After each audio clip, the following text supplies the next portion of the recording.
అత్యంత భక్తి శ్రద్ధలతో ఊరూరా వినాయక చవితి వేడుకలు జరుగుతున్నాయి. ఆలయాలు, మండపాల్లో ఉత్సవ విగ్రహాలు వివిధ అవతారాల్లో ఏర్పాటు చేశారు. ఏలూరులో కుండీ సెంటర్లో భారీ మట్టి గణపతి విగ్రహం ఏర్పాటు చేశారు. 30 అడుగుల నిలువెత్తు మట్టి విగ్రహంతో శివ, విష్ణు రూప గణపతి ఏర్పాటు చేసి పర్యావరణాన్ని కాపాడాలంటూ పిలుపునిస్తున్నారు. జిల్లాలో చవితి వేడుకలపై మరింత సమాచారం మా ప్రతినిధి భార్గవ్ ఏలూరు నుండి అందిస్తారు. వినాయక చవితి సందర్భంగా ఉమ్మడి పశ్చిమ గోదావరి జిల్లా వ్యాప్తంగా కూడా పందిళ్లలో కానీ ఇళ్లలో కానీ దేవాలయాల్లో కూడా ప్రత్యేక పూజలు ఈరోజు వినాయక చవితి వ్రతకల్పం కూడా జరుగుతోంది. పెద్ద ఎత్తున భక్తులు కూడా వచ్చి దర్శించుకున్న పరిస్థితి ఉంది. ప్రస్తుతం మనం ఏలూరులో కుండీ సెంటర్లో ఉన్నాం. భారీ మట్టి గణనాథుని విగ్రహాన్ని కూడా ఇక్కడ తయారు చేసి పర్యావరణాన్ని కాపాడే విధంగా కూడా హేలాపురి ఉత్సవ కమిటీ ప్రతి ఏటా కూడా చేస్తున్నటువంటి పరిస్థితి కూడా ఉంది. ఈరోజు కూడా మనం చూస్తున్నాం, అంటే ఎక్కడా కూడా ప్లాస్టర్ ఆఫ్ పారిస్తో గతంలో ఉండేటువంటి విగ్రహాలకు ఎక్కడా కూడా తీసిపోకుండా ఎంతో సుందరవదనంగా అటు భక్తి కూడా ప్రపంచంలో కూడా ప్రస్తుతం ఈ విగ్రహాన్ని కూడా తయారు చేశారు. నిలువెత్తు విగ్రహాన్ని పూర్తిగా మట్టితో తయారు చేసి ఎక్కడైతే స్థాపించారో ఈ ప్రాంతంలోనే నిర్మించినటువంటి పరిస్థితి కూడా ఉంది. మట్టి గణనాథుని విగ్రహాన్ని ఆకారం కూడా మనం చూసుకోవచ్చు. అంటే పూర్తిగా అక్కడ ఉన్నటువంటి రంగులు కూడా వాటర్ కలర్స్, ప్రకృతికి ఏమాత్రం కూడా విఘాతం కల్పించకుండా ఉండేటువంటి వాటర్ కలర్స్ను కూడా వాడి ఈ విగ్రహాన్ని కూడా తయారు చేసినటువంటి పరిస్థితి కూడా ఉంది. ప్రతి ఏటా కూడా హేలాపురి ఉత్సవ కమిటీ ఆధ్వర్యంలో ఈ నిర్వహణ చేస్తున్నారు. ఈ తరుణంలో ఉత్సవ కమిటీ సభ్యులు కూడా ఇక్కడ మనతో ఉన్నారు. చెప్పండి, ఎన్నో ఏళ్లుగా కూడా నిర్వహిస్తూ కూడా వస్తున్నారు. ఈరోజు ఇప్పుడున్నటువంటి విగ్రహ ప్రత్యేకత ఏంటి?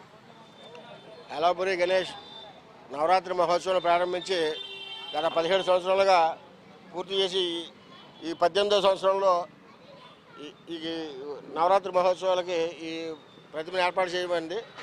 ఈ విగ్రహం విష్ణు రూపాయ, అలాగే శివరూపాయ. చెడుని అంతం చేసి పూర్తి స్థాయిలో దేశంలో శాంతి సౌభాగ్యాలు నెలకొల్పాలనే ఉద్దేశంతో ఈ విగ్రహాన్ని రూపొందించడం జరిగింది. ఇది పూర్తిగా శైవ విష్ణు రూపంతో ఏర్పాటు చేసినటువంటి విగ్రహం. ఈ నవరాత్రుల్లో ఈ 9 రోజుల పాటు పూర్తి స్థాయిలో ఉదయం, సాయంత్రం అనేక రకాల దీప నైవేద్యాలతో పూజా కార్యక్రమాలు నిర్వహించడం జరుగుతుంది. అంటే ఈరోజు ఆ దేశంలో కానీ ప్రపంచంలో కానీ చూస్తున్నాం, ఎన్నో ప్రకృతి విపత్తులు, వరదలు వస్తున్నాయి. గతంలో కరోనా వంటి విపత్తులు కూడా చూస్తున్నాం. ఇలాంటప్పుడైనా ప్రకృతి ఖచ్చితంగా కూడా కాపాడుకోవాల్సిన అవసరం ఉంది కదా. ఇక్కడ మట్టి విగ్రహంతోనే చేస్తారు. ఎంతకాలం నుంచి మట్టి విగ్రహాలు చేస్తారు? ఈ గణేష్ ఉత్సవ కమిటీ పేరు మీద ఇక్కడ ప్రారంభించిన నాటి నుండి కూడా మట్టితోనే చేస్తున్నాము. ఈ మట్టి విగ్రహం ప్లాస్టర్ ఆఫ్ ప్యారిస్ గారు చాలా చౌకైనది, అలాగే ఎటువంటి పర్యావరణానికి విఘాతం కలగకుండా, ఇది నిమజ్జనం చేసినప్పుడు కూడా నీళ్ళు ఎటువంటి పొల్యూషన్ కాకుండా పూర్తి స్థాయిలో ఇబ్బంది లేని వాతావరణం ఉంటుంది. ప్లాస్టర్ ఆఫ్ ప్యారిస్ అయితే నీరు కలుషితం అయ్యి ఆ నీటి వాడకం వల్ల పంటలు దెబ్బతిని అనేక రకాల ఇబ్బందులు ఉన్న దృష్ట్యా ఎంత పెద్ద విగ్రహం అయినా ప్లాస్టర్ ఆఫ్ ప్యారిస్ కన్నా తక్కువ ఖర్చుతో చేయొచ్చు అని చెప్పడానికి మేము ఇక్కడ ఏర్పాటు చేయడం జరిగింది. దీన్ని ఆధారంగా తీసుకుని ఏలూరు నగరంలో ఇవాళ దాదాపు 50-60 విగ్రహాలు, మట్టి విగ్రహాలు ఏర్పాటు చేయడం జరిగింది. రానున్న కాలంలో ప్రతి ఒక్కరూ కూడా ఈ మట్టి విగ్రహాలనే ఏర్పాటు చేసి వినాయక చవితి ఉత్సవాలు నిర్వహించాలని చెప్పి కోరుతున్నాం. అంటే పర్యావరణాన్ని కాపాడేందుకు మంచి ప్రయత్నం చేస్తున్నారు. అయితే ఇంకా చాలా చోట్ల చూస్తున్నాం, ఇంకా ప్లాస్టర్ ఆఫ్ ప్యారిస్ విగ్రహాలు పెడుతున్నారు. పర్యావరణం కలుషితం అవుతుంది. వారికి ఎటువంటి సందేశం వదలుచుకున్నారు? మీ విగ్రహం ఉన్న ప్రత్యేకతలు ముందుగా ఐన్యూస్ ద్వారా ఏలూరు ప్రజలకు, రాష్ట్ర ప్రజలకు వినాయక చవితి శుభాకాంక్షలు.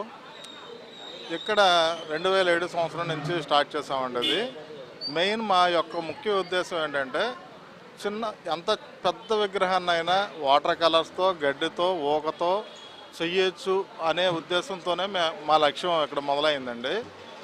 ప్రతి ఒక్కరూ భక్తి శ్రద్ధలతో ఈ బెంగాలీ కళాకారుల చేత అత్యంత తక్కువ ఖర్చుతో, ముఖ్యంగా ఏంటంటే తక్కువ ఖర్చు, ఎంత భారీ విగ్రహమైనా మట్టి నిలబడుతుంది అనే చెప్పే ఉద్దేశం కార్యక్రమం.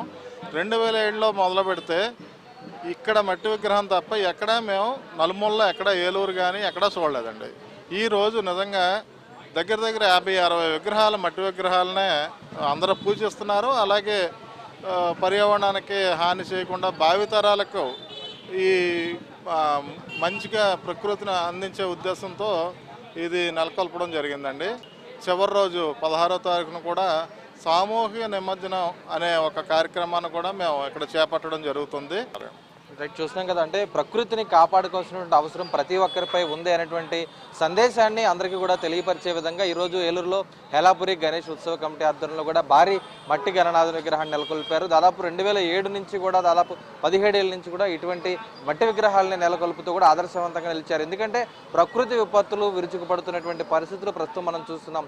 ఈ తరుణంలో ప్రకృతిని పర్యావరణాన్ని కాపాడాల్సినటువంటి అవసరం అలాగే బాధ్యత కూడా ప్రతి ఒక్కరిపై ఉంది. అది కేవలం మాటల్లోనే కాదు, చేతుల్లో చూపించాల్సినటువంటి సమయం ఆసన్నమైంది అనేటువంటి సందేశాన్ని ప్రతి ఒక్కరు కూడా తెలుసుకొని ఈ విధంగా పర్యావరణాన్ని కాపాడుతూ ఏదైతే మట్టి విగ్రహంతో ఎంతటి భారీ విగ్రహాన్నైనా సరే నిలబెట్టవచ్చు, రూపొందించవచ్చు అనేటువంటి నిదర్శనానికి ఏలూరులో నిలిచింది. కాబట్టి ఇటువంటి మట్టి విగ్రహాలను ప్రతి ఒక్కరూ ప్రోత్సహించాలి, పర్యావరణాన్ని కాపాడాలంటే కూడా ఇక్కడ ఉత్సవ కమిటీ కూడా కోరుతున్న పరిస్థితి కనిపిస్తుంది. కెమెరా పర్సన్ మధుతో భార్గవ్, ఐ న్యూస్ ఏలూరు నుంచి.